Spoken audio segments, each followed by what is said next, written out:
Eu quero entender melhor tua palavra, tua palavra, tua palavra de amor.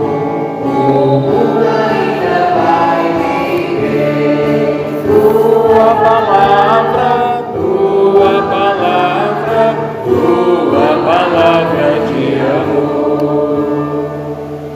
O Senhor esteja conosco. Proclamação do Evangelho de Jesus Cristo segundo São Lucas. Glória a vós, Senhor. Naquele tempo, disse Jesus aos seus discípulos: o Filho do Homem deve sofrer muito, ser rejeitado pelos anciãos, pelos sumos sacerdotes e doutores da lei, deve ser morto e ressuscitar no terceiro dia. Depois Jesus disse a todos: se alguém me quer seguir, renuncie a si mesmo, tome sua cruz de cada dia e siga-me. Pois quem quiser salvar sua vida, vai perdê-la. E quem perder a sua vida por causa de mim, esse a salvará. Com efeito, de que adianta a um homem ganhar o mundo inteiro, se perde e se destrói a si mesmo? São palavras para a nossa salvação. Glória a vós, Senhor. Podemos sentar por um breve momento. Amados irmãos e irmãs, hoje Deus nos dá mais uma oportunidade de acordar, como todos aqui tenho certeza que tiveram o seu dia, estão aqui mais uma vez na casa do Senhor para ouvir novamente a santa palavra de Deus. É uma oportunidade que Deus me dá e dá a todos vocês de mais uma vez ouvir sua palavra e trilhar um caminho de mudança de vida, de conversão. Ontem, no dia 22 do corrente mês, nós iniciamos o tempo quaresmal, um tempo da igreja, onde o tempo comum, representado pela cor verde das vestes sacerdotais, dá-se uma pausa e inicia-se esse tempo quaresmal. Quaresma significa 40 dias. Então são 40 dias de caminhada, e essa caminhada é uma caminhada dura, porque é uma caminhada onde você vai enfrentar a sua própria carne. A quaresma nos chama a uma batalha contra si mesmo, a uma batalha contra a sua carne, aos desejos carnais. Esse é o chamado do tempo da quaresma, né? Quaresma, 40 dias, fazendo alusão aos 40 dias que Jesus ficou no deserto, sendo tentado, Mateus capítulo 4. Também uma alusão ao Antigo Testamento, dos 40 anos do povo de Deus rumo à terra prometida. Por isso, a leitura primeira de hoje vai falar sobre a caminhada do povo em Deuteronômio, onde Deus vai propor a eles a felicidade ou a morte. Aqueles que seguirem os mandamentos, os preceitos de Deus, se multiplicarão, mas aqueles que seguirão a outros deuses, a deuses estranhos, como diz a palavra, estes irão no caminho da morte. Então, 40 dias. Se formos contar esses 40 dias, vai terminar no domingo de Ramos, da quarta-feira de cinzas até o domingo de Ramos. Aí você pode pensar assim: então terminou a quaresma, depois do domingo de Ramos acabou a quaresma. Não, a igreja vai nos ensinar que o tempo quaresmal, de acordo com um dos nossos papas, vai terminar na quinta-feira santa. Termina ali o tempo quaresmal, contando 44 dias, porque o domingo ele não é contado. Os domingos não são contados do tempo quaresmal. Então termina-se na quinta-feira. E aí você pode dizer, então termina na quinta-feira e eu depois da sexta-feira em diante posso fazer o que quiser. Pior, se você fez 40 dias de penitência, de jejum, de oração, e no tríduo pascal você vai vacilar, então você perdeu tudo o que você fez. Então a quinta-feira, sexta e o sábado santo, que chamamos de sábado de aleluia, são chamados de tríduo pascal. Então esses 3 dias são os dias em que a nossa fé é avivada, nossa fé é chamada a se elevar mais um pouco. A nossa fé na Eucaristia é uma missa que não termina na quinta-feira. A missa inicia-se na quinta-feira e vai terminar somente no sábado. É uma missa que não tem fim. Portanto, já fica sabendo, irmão, logo do começo, o tríduo pascal é missão de todos nós participarmos. Se você veio na quinta e não veio na sexta, por um motivo qualquer, você não fez completo o tríduo pascal. E na sexta-feira, Maurício, tem missa? Não tem missa na sexta-feira. Tem todo o rito aqui do beijo da cruz, às 15 horas da tarde, onde a igreja nos ensina que foi o momento em que Jesus expirou. Ele volta ao Pai. É uma morte, humanamente falando. Então nós temos que participar da quinta-feira, da sexta-feira e do sábado de aleluia, que nós chamamos sábado de aleluia, que é aquela celebração prolongada de 8 leituras, 8 salmos, depois o evangelho. É uma celebração que demora a terminar, onde viemos com velas para acender o fogo santo, todo aquele rito tão bonito que a igreja nos ensina. Então é preciso participar dos 3 dias, para que o seu tempo quaresmal seja eficaz. Eu estou dizendo isso para adentrar no evangelho de hoje, porque Jesus nos diz o quê? Se alguém me quer seguir, renuncie a si mesmo. Infelizmente, é um costume nosso e de grande parte do povo sertanejo, na quinta-feira e na sexta-feira santos, os dias maiores, como nós chamamos, são os dias que as pessoas fazem as piores coisas, as coisas mais erradas. Não adianta eu fazer um tempo de quaresma até lutando contra a minha própria carne, mas na quinta-feira eu chamo o compadre para minha casa e eu como até não caber mais comida na minha barriga, arrotando que nem um porco em cima da mesa, bebendo garrafas e garrafas de vinho. Porque não é assim? Eu não estou dizendo que eu estou dizendo que é um costume do nosso povo. Pode ser que na sua casa não aconteça isso. Se não acontece, graças a Deus.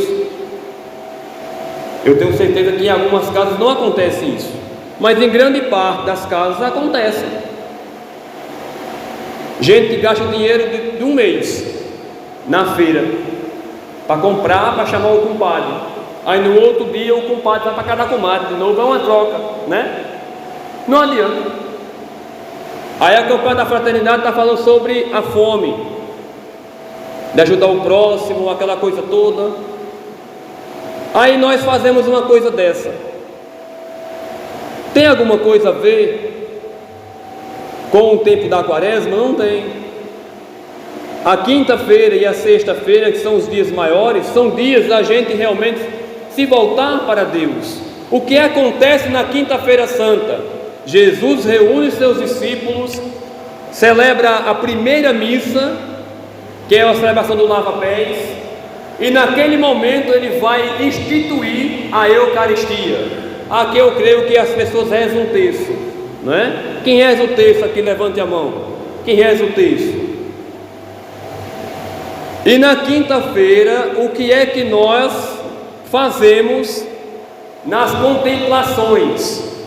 Porque, minha gente, é uma coisa, um fato interessante sobre o Santo Terço.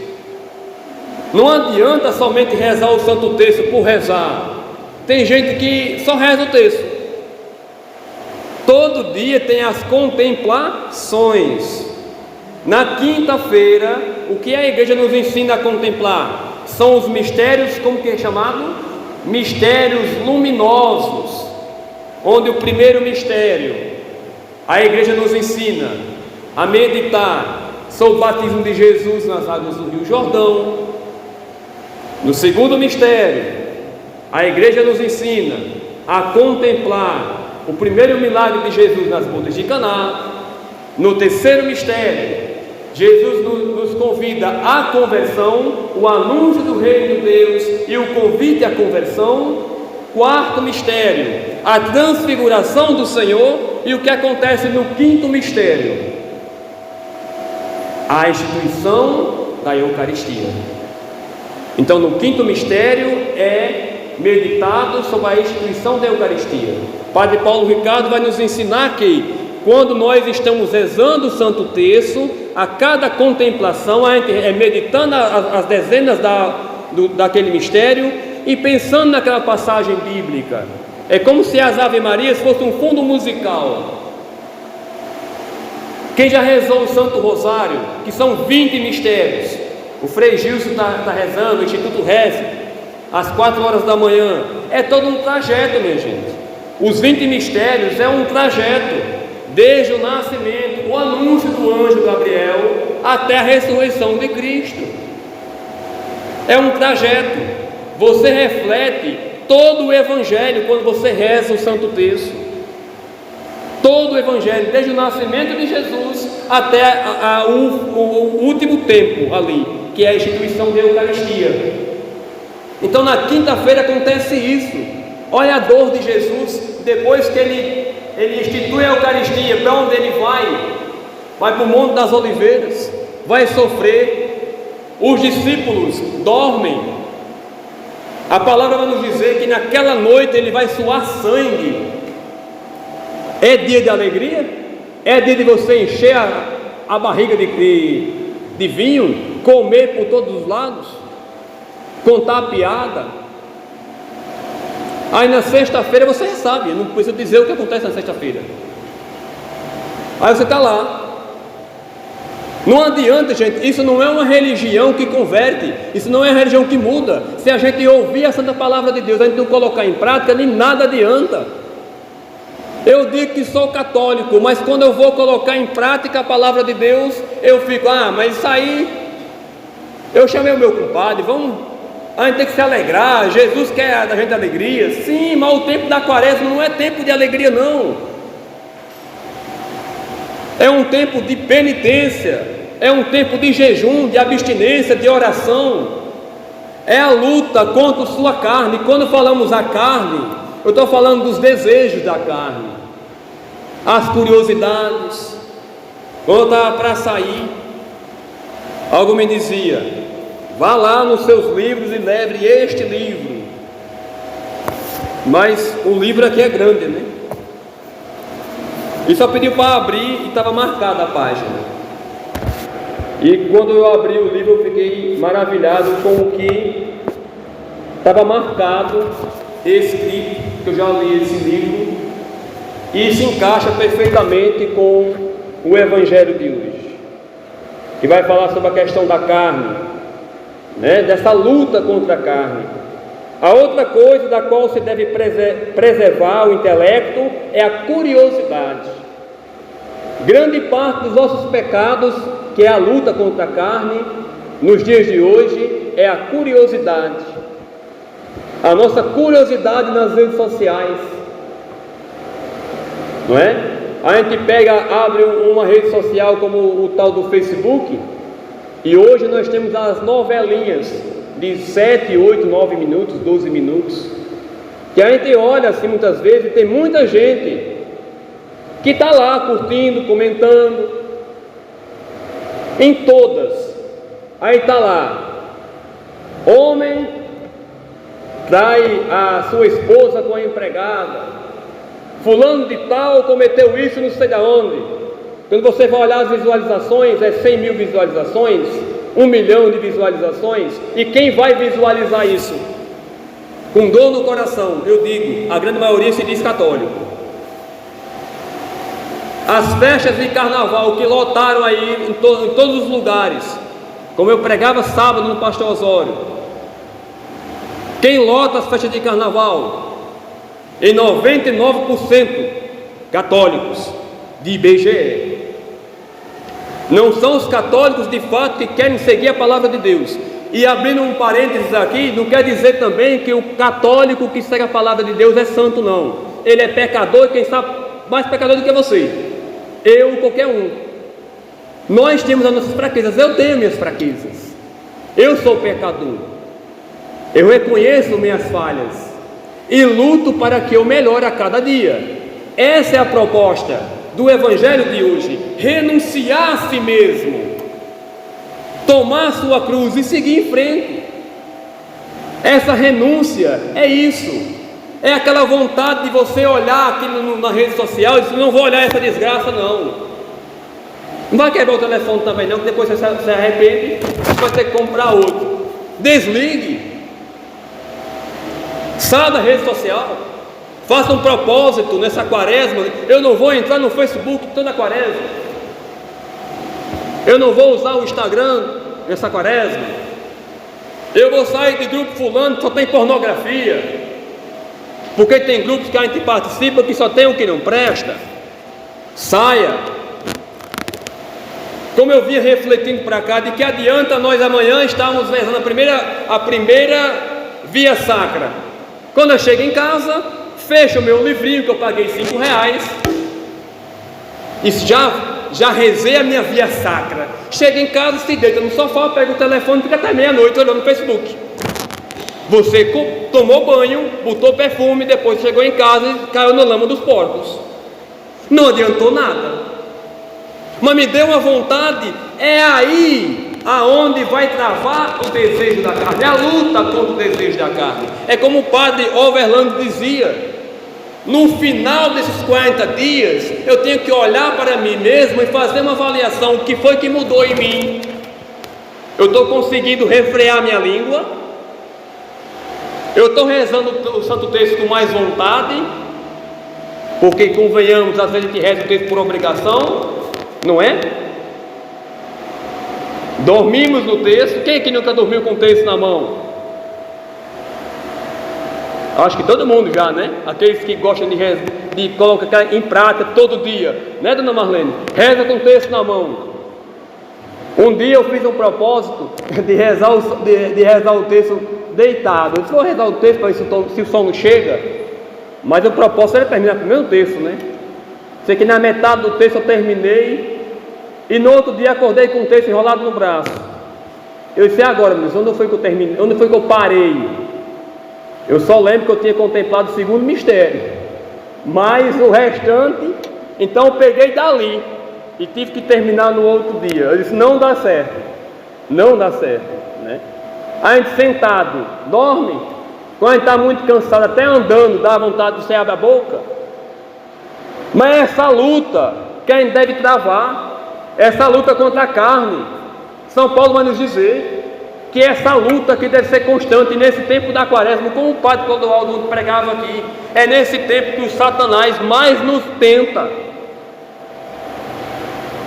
Vai aparecer amiguinho mandando vídeo para você no seu telefone, mandando propostas indecentes.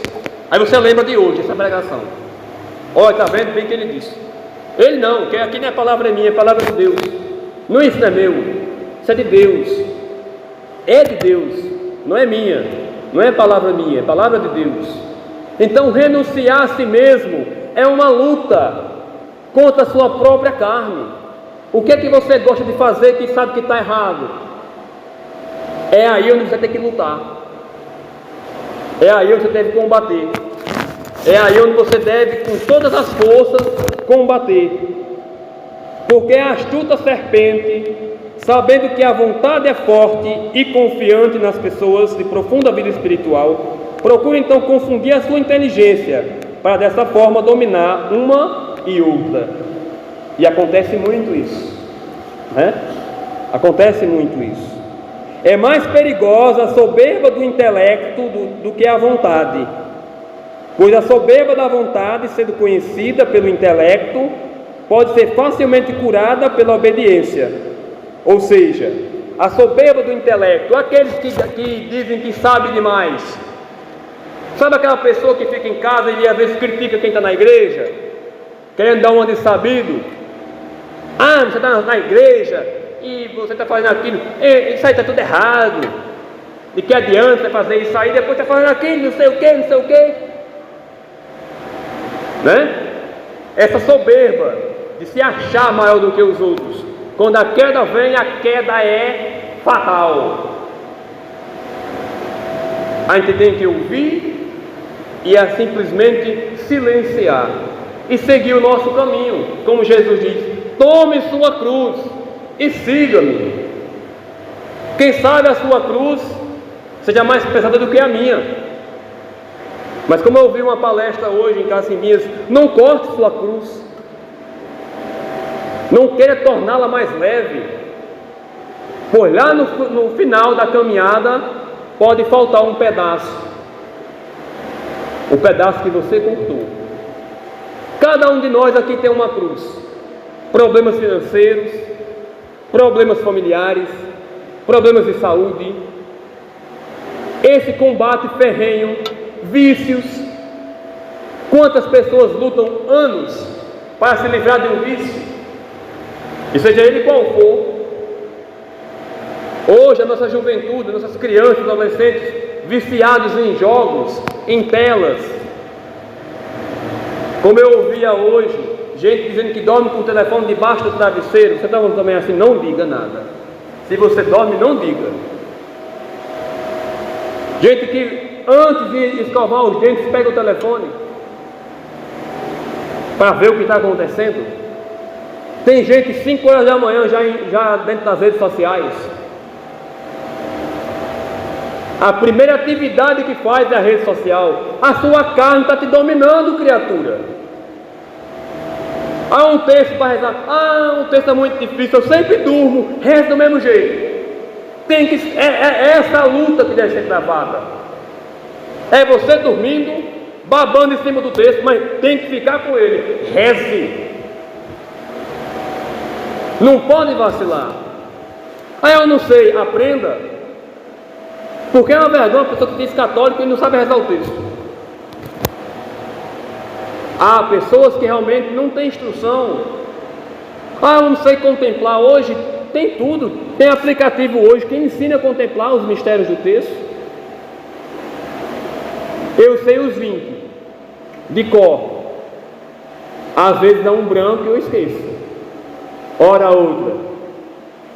Mas pela prática se aprende. E às vezes dura anos para se aprender. Tem coisas que a gente demora mais a aprender, mas tudo é possível. Queira seguir a Cristo, negue a si mesmo, negar a si mesmo, negar as suas origens, as origens do mal, as tendências do mal, porque nós temos também em nossa vida as tendências do mal,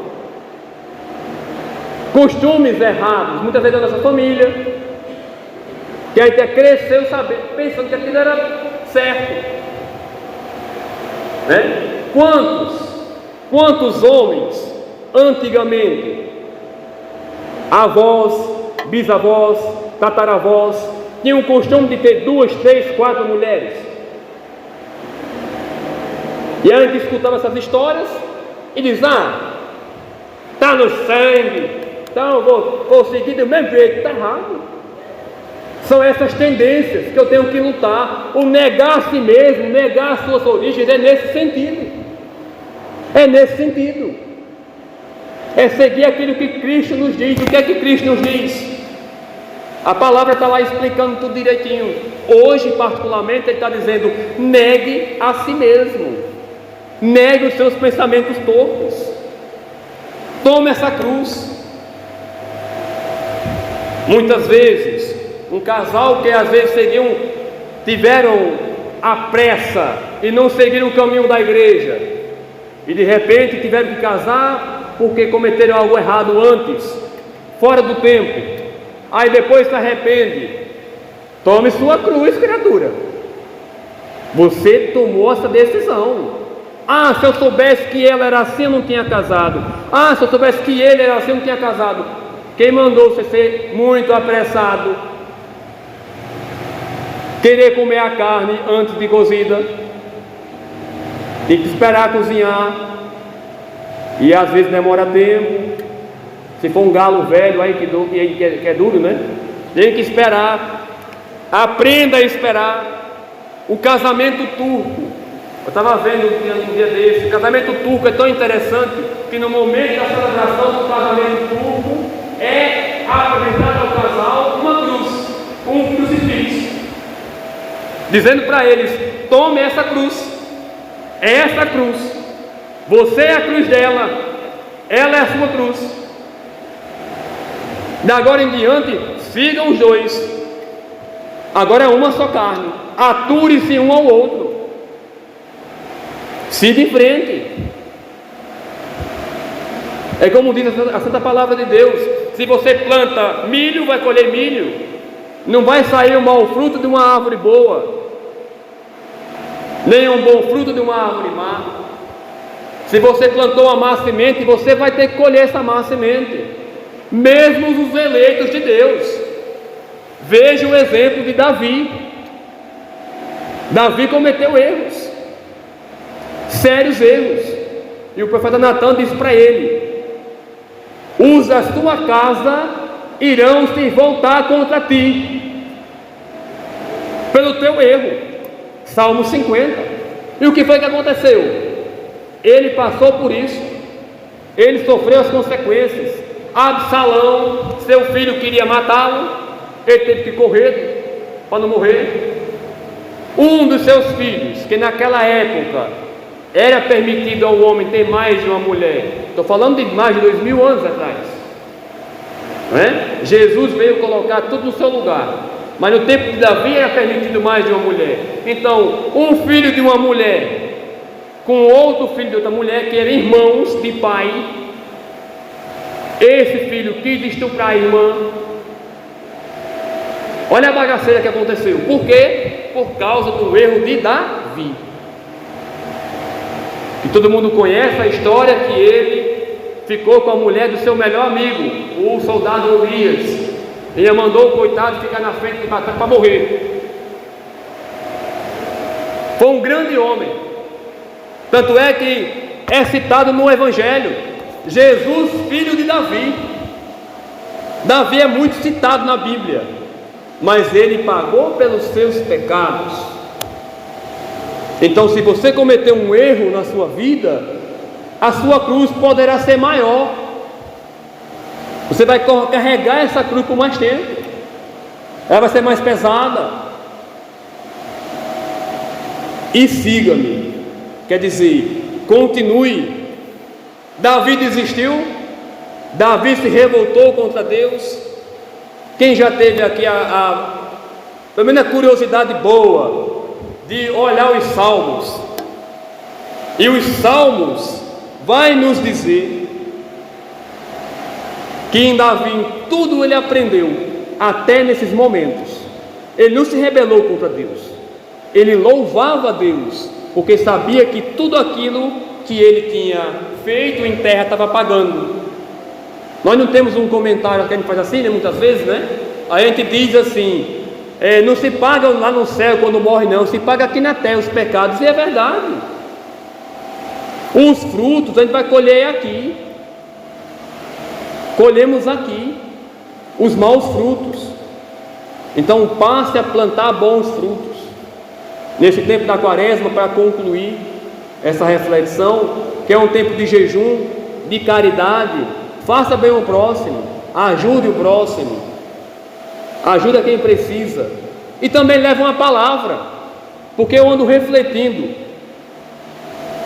Não é somente levar o pão, porque tem muita família hoje que está acostumada a viver assim. Todo mês tem um pão na casa, a pessoa vai levar aquela feirinha. Aí tem uma feirinha de fulano, uma feirinha de Beltrano, fulano dá 10 real, a mãe dá 50 para pagar a conta de luz. Aí essa pessoa se acomoda e vive só disso. Isso está certo?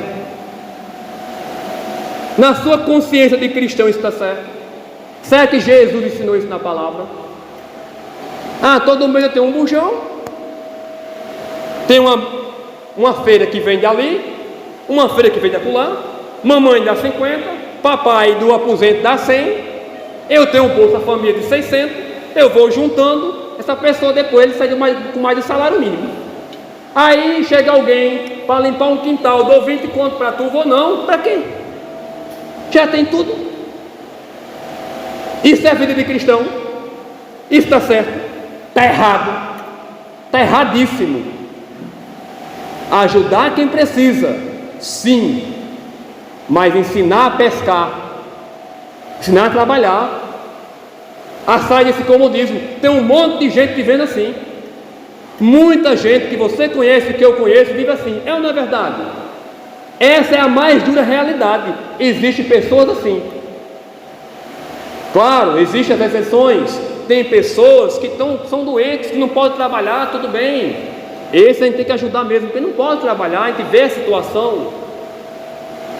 Mas de outros que têm sua saúde plena, porque eu não consigo emprego, em todo canto que eu chego ninguém dá emprego para eu. Será que é verdade isso? Um caba novo com 30, 40 anos, uma mulher nova, mas não trabalha não, mas todo final de semana tem a pinguinha e a festa na frente da sua casa, a garrafinha de pitu, para isso tem, né? A nossa irmã, a Cícera, sabe muito bem o que acontece na nossa vizinhança por lá, né? É triste, mas é uma realidade. Eu tenho que ajudar. Gente, quem sabe a gente está seguindo um caminho errado, um caminho que não foi proposto por Jesus. Está aqui, mas vamos rezar o texto. O teu filho é batizado, vamos participar no grupo da igreja. Como estás vivendo? Está vivendo junta? Vamos casar. Vou levar o teu caso para o padre. O padre vai vir aqui lhe visitar. Esse é o caminho verdadeiro da pastoral que a igreja vai fazer. Não é chegar lá, chegou a festa, chegou aqui a feira, tome, tchau, Deus abençoe. Que caridade é essa? Uma caridade desprendida da palavra de Deus? Não é dessa forma que deve ser. Tem que ser uma caridade que faça a pessoa se levantar, sair do lamaçal do pecado, querer viver como Jesus quer que nós vivamos. Esse é o caminho. Seguir a Jesus Cristo, mudar de vida, se converter. Esse é o chamado que a caridade de Jesus nos ensina, que a Santa Palavra nos ensina. Vivamos, meus irmãos, essa quaresma de forma diferente, lutando contra a nossa carne, renunciando à nossa carne, os nossos erros. Que no momento da Eucaristia aqui, que você possa se derramar aos pés de Jesus mais uma vez e fazer um raio-x da sua vida. O que é que eu preciso mudar? É os meus olhares, que às vezes olham para onde não deve olhar. É os meus ouvidos, que muitas vezes ouvem o que não deve ouvir. É os meus olhos, que às vezes olham para o que não deve ser olhado. É os meus pensamentos, que muitas vezes me levam para o caminho do inferno. O que é que eu preciso mudar? Faça o raio-x completo da sua vida e derrame sua vida diante de Jesus, diante da Eucaristia. Aqueles que puderem comungar, vão comungar. Aqueles que não puderem, façam a reflexão, todos façam. E que você possa colocar depois, listando: eu quero lutar contra isso. E você vai ver que no final dessa quaresma, você vai sair muito melhor do que quando você entrou. Louvado seja nosso Senhor Jesus Cristo, para sempre seja louvado. Ave Maria, cheia de graça, o Senhor é convosco.